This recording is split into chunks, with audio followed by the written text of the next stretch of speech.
Phylis Mantelli. Welcome back to my channel. And today I have my good friend Nicole Del Moral. Hi. Which is, her handle is Altogether Lovely Life. So make sure you follow her because today we have something special for you. We're gonna be doing a holiday edition. Nicole is gonna do the Tablescape and I'm gonna do 2 appetizers to show you what you can make for the holiday season. So let's get started. The recipe I'm gonna be doing is actually an arugula pear prosciutto wrap, but we are gonna improvise today and we're gonna use sliced spinach. So this is just to show you that you can use any kind of thing in your fridge. You don't have to go out and reinvent the wheel. If you don't have arugula and you have spinach or some other kind of greenery, you can substitute out. Also, if you can't find pears, you can use cantaloupe.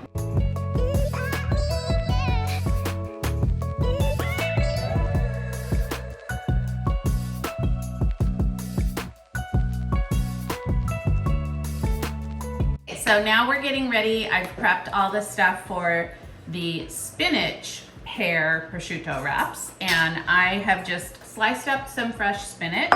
I'm going to put a little bit of olive oil over the top, and we're just going to put a little bit of pepper on top of this to give it a little bite. Let me stir that up.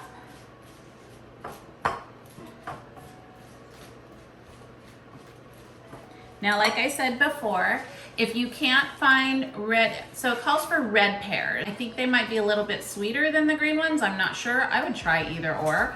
If you can't find pears at the store, go ahead and use a cantaloupe. There's almost always cantaloupe around, and you can use any kind of a sweet fruit like that. So we're gonna take this pear and we're just gonna do slices of it, very thin. This is gonna go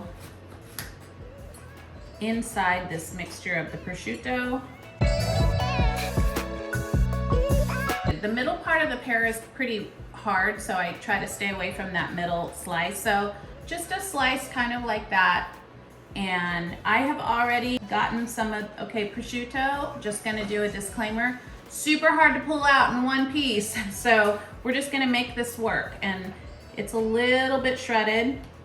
So we are gonna take a little bit of this spinach with the olive oil and pepper.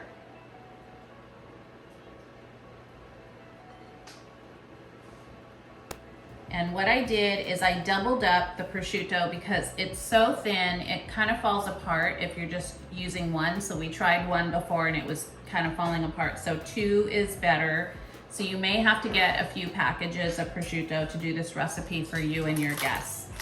We're gonna add some pomegranate Ariels and we're gonna start wrapping.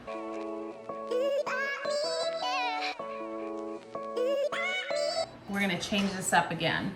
I'm gonna sprinkle a little bit of balsamic vinegar over the top, and it also said to put a little bit more pepper too, just a drizzle.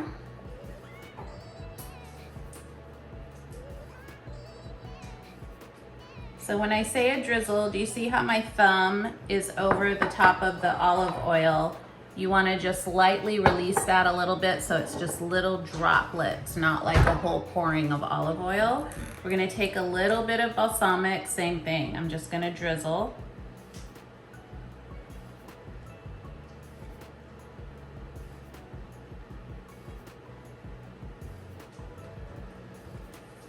Okay.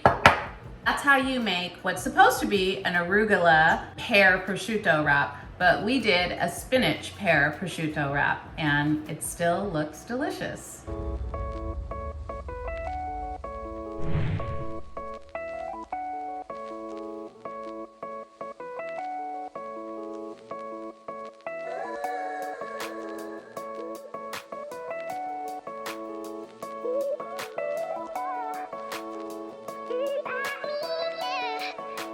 So I got these at Trader Joe's and they're about $5.99 each, and they are dried magnolia leaves. So what I was gonna do is just take them out of the packaging and just kind of lay them staggered across the table. Went ahead and laid down a black salad plate on top of the white. We're kind of going with a rust with an ivory, we've got kind of like a green from the magnolia, but really sticking with some pops of black. And then I'm using black silverware, which I'm just going to insert into the knot.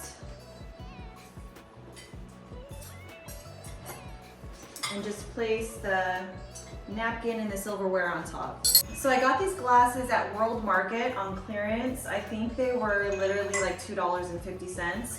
They're kind of like an onyx, I guess, black. I thought that would be cute for wine to kind of keep cohesive with the black theme. Okay, so again, you guys, this table is just, I always do my own personal tablescapes at home, always on a budget. I don't know if I mentioned this tablecloth. I got this at Hobby Lobby, 15% off, $19.99. So I am finishing this tablescape look with these rust place cards that have some dried florals inserted into them. I think when you do a place card, it just adds that special touch that lets your guests know that you kind of went above and beyond, but it's still something that's super simple to do.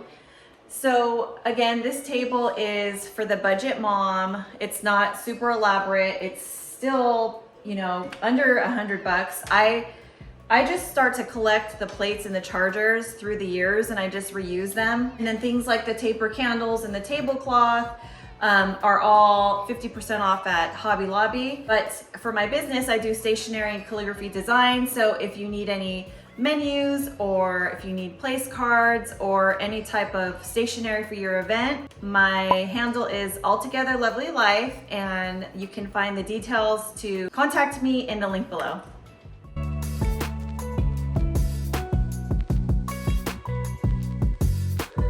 First thing I'm gonna do is I started with 4 ounces of goat cheese, and it comes in this little wrapper. It's like a little log, and I'm mixing that with 8 ounces of cream cheese and some Italian seasoning, and I'm gonna chop up some garlic right here.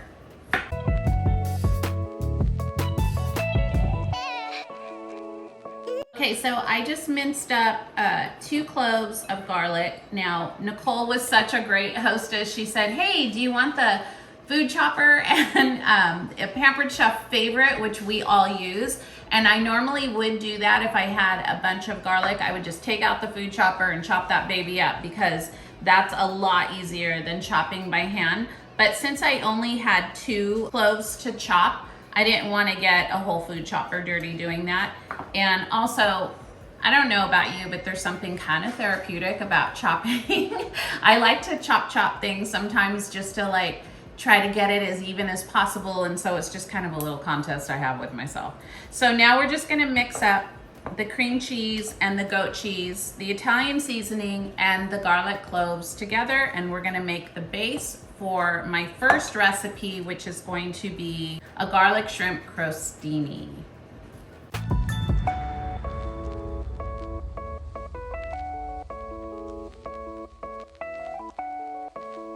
I have some melted butter in the pan, and this is where I did use Pampered Chef food chopper. If you guys don't have one, be about it. It's the best thing ever.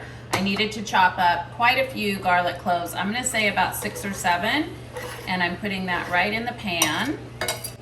And I'm gonna start adding a little bit of spices, and then we're gonna add the shrimp in here, and it's gonna take literally about 2 minutes to cook.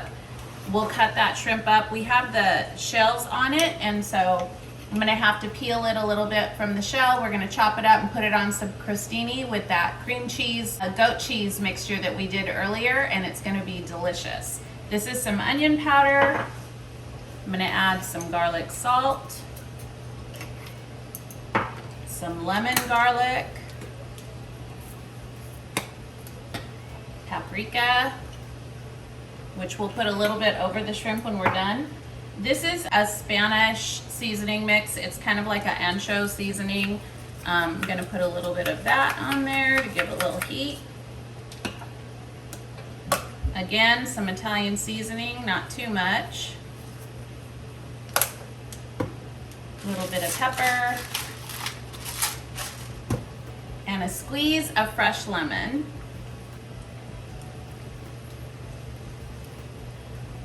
I'm just gonna stir that up and add in the shrimp.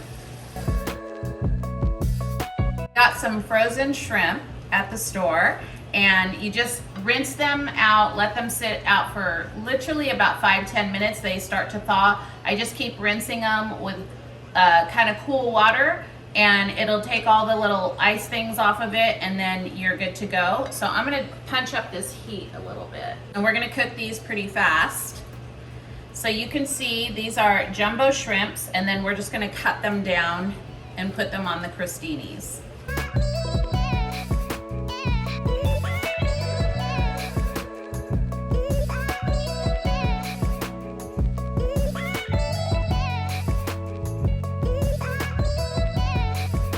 I peeled and took the shells off of these shrimp, and now I'm just gonna chop them up, and we're gonna add these to the crostinis. But first we're gonna layer them with that delicious cream cheese, goat cheese mixture. So now we're just gonna take the cream cheese mixture. I put little crostinis in the oven at 450 degrees for about 5 to 7 minutes. I would stay by your oven and check on these often because you don't want to burn these breads.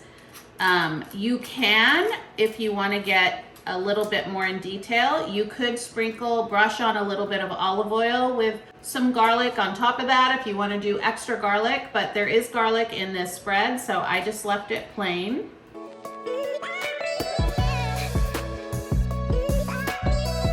So I'm going to add a little bit of the crostini on top, or the shrimp on top.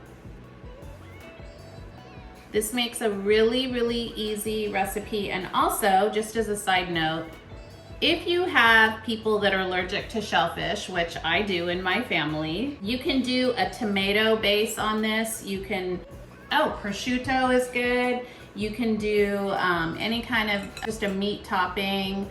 You could even make these with a different kind of cream cheese mixture. You could do it like a little taco kind of thing. So you just have fun with it. Like, play with your food. I always do. I never let not having something in my fridge stop me from making a recipe if it looks really good and I know I have kind of similar ingredients in the fridge. I'm just gonna experiment with it, and you know what? Sometimes it works and sometimes it doesn't, but that's the joy of cooking, is that you get to maybe find a new favorite recipe where everyone goes, how'd you make this? And you're gonna say, I don't know, I just had stuff in my fridge, but it worked. And so don't be afraid of it. Have fun with your food. That's what cooking is all about. This is something super easy that you can do ahead of time and just keep in the fridge and then pull it out so it gets a little bit room temp. Serve these to your guests. It's just a light, easy little crostini for them to have right before your big meal. So enjoy. I want to thank Nicole so much for, first of all, I just want to film in this kitchen every time. She has a beautiful home. I want to thank you so much, Nicole, for the beautiful tablescape. It was awesome. And then also just letting me cook in this kitchen, show you guys a couple of ideas. I hope that what we showed you today really helps. And just remember to click the link for liking this video and subscribing to my channel. And also make sure that you click on Nicole's Instagram handle and follow her for any inspiration. Or if you need a big event plan, she's your girl. So cheers. Cheers. Bye.